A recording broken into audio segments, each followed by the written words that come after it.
Genesis 21 ESV. The Lord visited Sarah as he had said, and the Lord did to Sarah as he had promised. And Sarah conceived and bore Abraham a son in his old age at the time of which God had spoken to him. Abraham called the name of his son who was born to him, whom Sarah bore him, Isaac. And Abraham circumcised his son Isaac when he was 8 days old, as God had commanded him. Abraham was 100 years old when his son Isaac was born to him. And Sarah said, God has made laughter for me. Everyone who hears will laugh over me. And Sarah said, Who would have said to Abraham that Sarah would nurse children? Yet I have borne him a son in his old age. And the child grew and was weaned. And Abraham made a great feast on the day that Isaac was weaned. But Sarah saw the son of Hagar the Egyptian, whom she had borne to Abraham, laughing.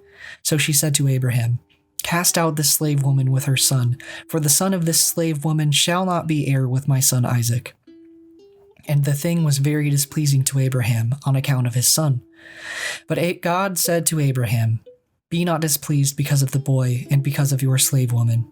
Whatever Sarah says to you, do as she tells you. For through Isaac shall your offspring be named, and I will make a nation of the son of the slave woman also, because he is your offspring.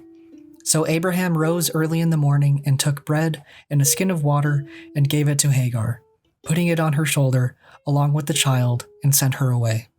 And she departed and wandered in the wilderness of Beersheba.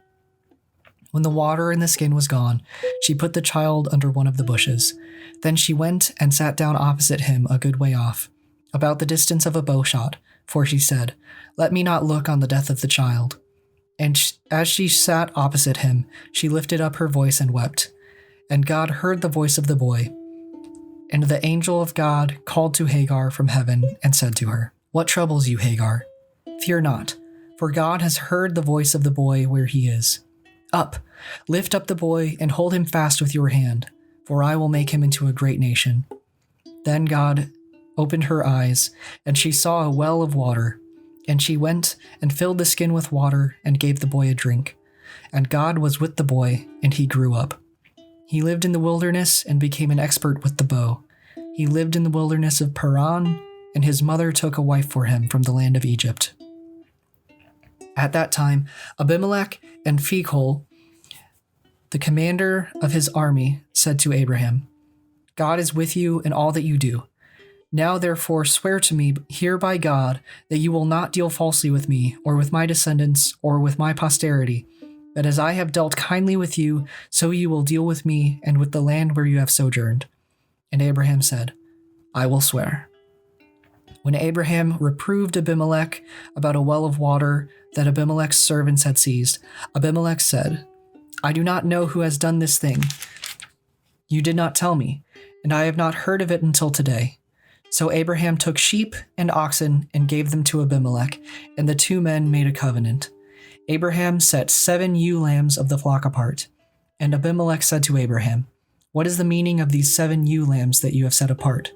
He said, These 7 ewe lambs you will take from my hand, that this may be a witness for me that I dug this well.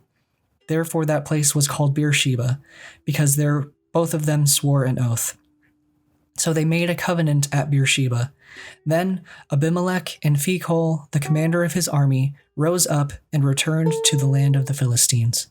Abraham planted a tamarisk tree in Beersheba and called there on the name of the Lord, the everlasting God.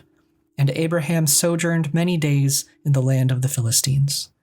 This was Genesis 21 ESV.